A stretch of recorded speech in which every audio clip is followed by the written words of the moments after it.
이제 오늘 우리에게 주신 하나님 말씀 함께 나누겠습니다. 오늘은 예레미야 애가 3장 1절부터 39절까지 말씀 함께 보겠습니다. 제 3장. 여호와의 분노의 매로 말미암아 고난당한 자는 나로다. 나를 이끌어 어둠 안에서 걸어가게 하시고 빛 안에서 걸어가지 못하게 하셨으며 종일토록 손을 들어 자주자주 나를 치시는도다. 나의 살과 가죽을 쇠하게 하시며 나의 뼈들을 꺾으셨고 고통과 수고를 쌓아 나를 해우셨으며 나를 어둠 속에 살게 하시기를 죽은 지 오랜 자 같게 하셨도다. 나를 둘러싸서 나가지 못하게 하시고 내 사슬을 무겁게 하셨으며 내가 부르짖어 도움을 구하나 내 기도를 물리치시며 다듬은 돌을 쌓아 내 길들을 막으사 내 길들을 굽게 하셨도다. 그는 내게 대하여 엎드려 기다리는 곰과 은밀한 곳에 있는 사자 같으사 나의 길들로 치우치게 하시며 내 몸을 찢으시며 나를 적막하게 하셨도다. 활을 당겨 나를 화살의 관역으로 삼으시며 화살통의 화살들로 내 허리를 맞추셨도다. 나는 내 모든 백성에게 조롱거리 곧 종일토록 그들의 노랫거리가 되었도다. 나를 쓴 것들로 배불리시고 쑥으로 취하게 하셨으며 조약돌로 내 이들을 꺾으시고 채로 나를 덮으셨도다. 주께서 내 심령이 평강에서 멀리 떠나게 하시니 내가 복을 내어버렸으며 스스로 이르기를 나의 힘과 여호와께 대한 내 소망이 끊어졌다 하였도다. 내 고초와 재난 곧 쑥과 탐즙을 기억하소서. 내 마음이 그것을 기억하고 내가 낙심이 되오나 이것을 내가 내 마음에 담아 두었더니 그것이 오히려 나의 소망이 되어 싸움은 여호와의 인자와 긍휼이 무궁하심으로 우리가 진멸되지 아니함이니이다. 이것들이 아침마다 새로우니 주의 성실하심이 크시도소이다.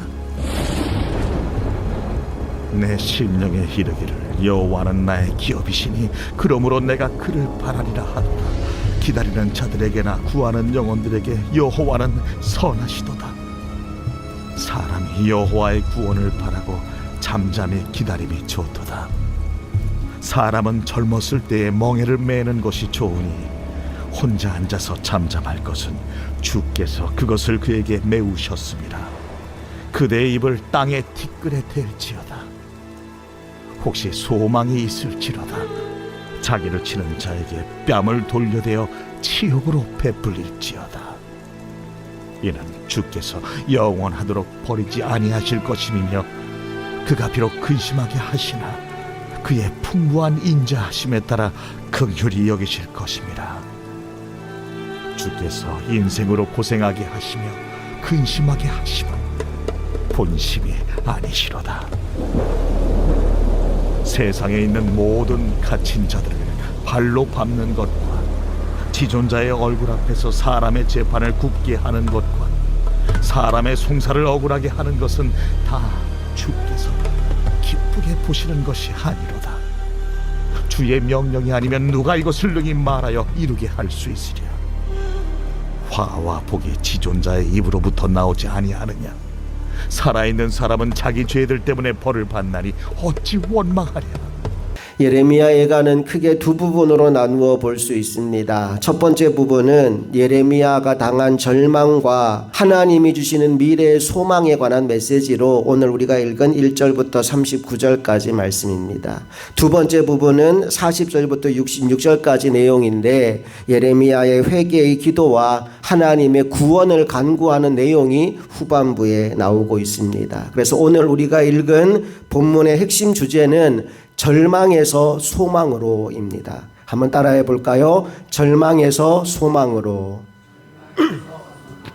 자, 먼저 우리가 예레미야의 절규를 만나게 될 텐데 절망 가운데서 예레미야가 무엇이라고 절규하고 있는지 한번 읽어보기 원합니다. 1절 말씀 다 같이 읽어봅니다. 시작. 여호와의 분노의 매로 말미암아 고난 당하는 자는 나로다. 내가 지금 고난을 당하고 있는데 왜 고난을 당하느냐? 여호와 하나님께서 분노의 매를 드셨기 때문에 그 매로 말미암아 내가 지금 고난을 당하고 있다라고 말합니다. 다시 말해서 예레미야는 지금 자신이 당하고 있는 고난의 주권이 하나님께 있다라고 말합니다. 그런데 그 고난이 얼마나 심한지 한순간도 피할 수가 없다는 거예요. 2절 3절 읽어봅니다. 시작.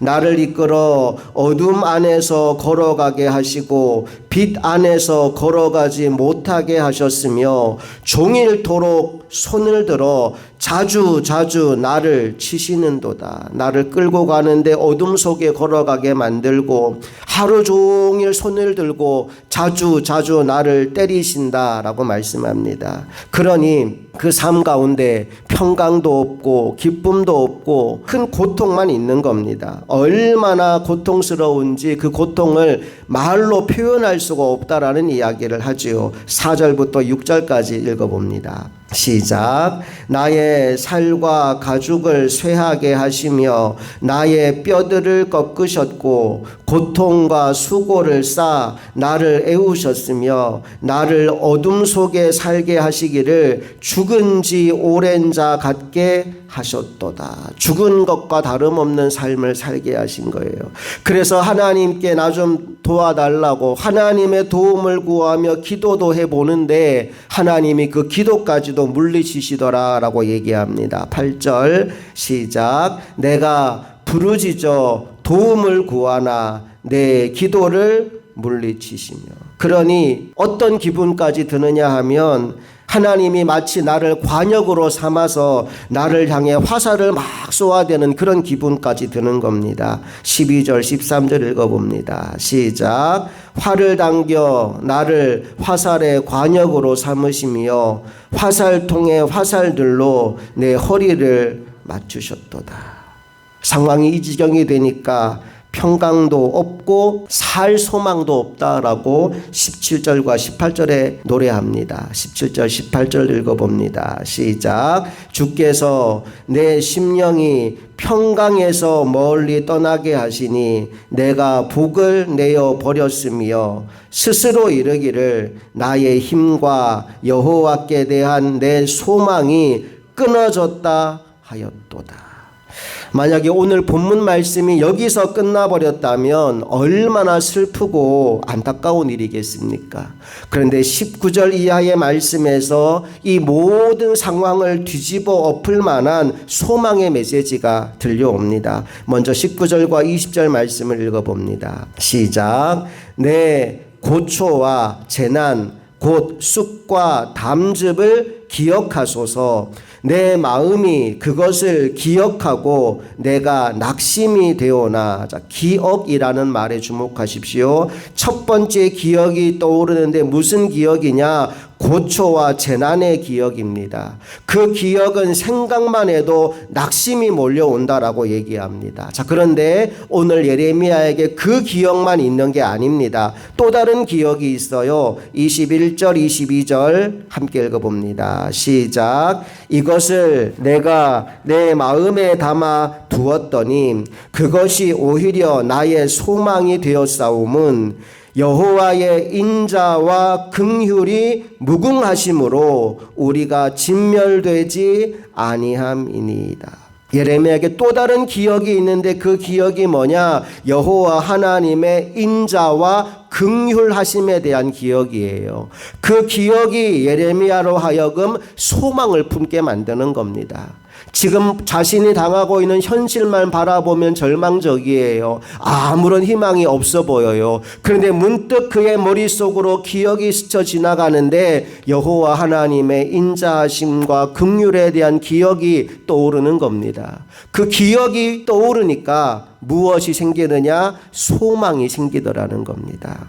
사랑하는 여러분, 우리의 인생 가운데에도 힘든 기억은 잘 지워지지 않을 수 있습니다. 그런데 그 기억 위에 하나님의 은혜의 기억이 덧입혀지면 우리는 그 고난의 기억을 이겨낼 수 있습니다. 예를 들어서 병상에서 너무나 고통스러워할 때 하나님이 나를 찾아와서 나를 위로하시고 나를 돌보아 주시고 내게 은혜를 베풀어 주신 그 경험을 한 사람은 절망 가운데 찾아오신 그 하나님 때문에 질병의 고통까지도 능히 이겨낼 수 있는 거지요. 오늘 여러분에게 여러분의 인생 가운데 찾아왔던 그 하나님의 은혜에 대한 기억이 회복되어질 수 있기를 축복합니다. 그리고 그 기억 때문에 상황과 현실은 절망적이라 하더라도 그 절망의 자리에서 하나님이 주시는 소망을 품게 되기를 간절히 바랍니다. 자, 25절과 26절 말씀, 오늘 본문의 핵심적인 말씀인데요. 우리 25절, 26절 말씀을 다 같이 읽어봅니다. 시작. 기다리는 자들에게나 구하는 영혼들에게 여호와는 선하시도다. 사람이 여호와의 구원을 바라고 잠잠히 기다림이 좋도다. 여러분, 우리가 하나님의 은혜를 체험하고 또 절망스러운 현실을 이겨내기 위해서 오늘 세 가지 기, 3기를 여러분 머릿속에 입력했으면 좋겠습니다. 첫 번째 기는 뭐냐 하면 기다리는 겁니다. 기다리는 자들에게나, 그렇죠. 기다리는 겁니다. 두 번째 기는 뭐냐 하면 기도하는 겁니다. 구하는 영혼들에게 그랬어요. 기다리고 기도하는 겁니다. 마지막 기는 뭐냐 하면 사람이 여호와의 구원을 바라고 그랬죠. 기대하는 겁니다. 하나님이 하실 일을 기대하는 겁니다. 하나님이 이미 이루신 일에 대한 기억이 떠오른 사람은 하나님이 앞으로도 이런 일을 하실 것이라는 기대감이 생겨요. 그래서 기대하고, 그 기대감이 있으니까 절망의 자리에서 뭐 할 수 있느냐? 하나님을 신뢰함으로 말씀을 붙잡고 기도할 수 있어요. 그리고 하나님께서 나의 기도를 반드시 들으신다는 믿음이 있는 사람은 기도하는 그 순간부터 하나님이 응답하실 때까지 기다릴 수 있어요. 기대하고 기도하며 기다리는 거예요. 우리가 기도할 때 그 즉시로 하나님이 응답하실 때도 있지만 대부분의 경우 응답이 오기까지는 시간이 걸립니다. 그래서 인내하며 기다리는 것이 반드시 필요합니다. 그리고 우리가 그렇게 인내하며 기도할 때 하나님은 때가 참에 응답의 역사를 우리에게 허락하여 주시는 거예요. 31절부터 33절까지 우리의 인생 가운데 고난이 끝나지 않고 어려움이 이어질 때 사실은 하나님의 본심, 하나님의 마음이 어디 있는지를 우리에게 이렇게 들려주고 있습니다. 31절부터 33절까지 다 함께 읽어봅니다. 시작. 이는 주께서 영원하도록 버리지 아니하실 것임이며 그가 비록 근심하게 하시나 그의 풍부한 인자하심을 따라 긍휼히 여기실 것임이라. 주께서 인생으로 고생하게 하시며 근심하게 하심은 본심이 아니시로다. 주께서 인생으로 고생하게 하시며 근심하게 하심은 하나님의 본심이 아니라 말씀합니다. 오늘 예레미야는 고난과 고통 가운데 있습니다.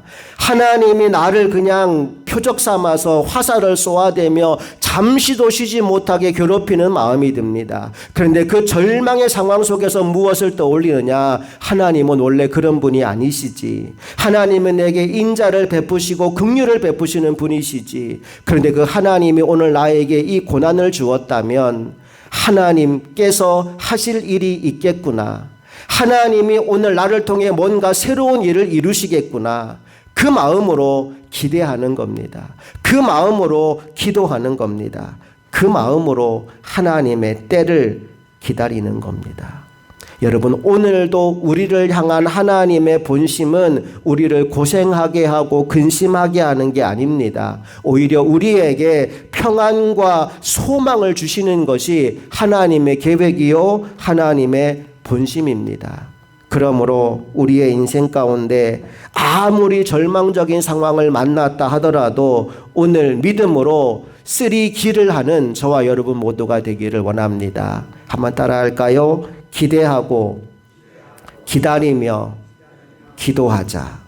한 번 더 기대하고 기다리며 기도하자.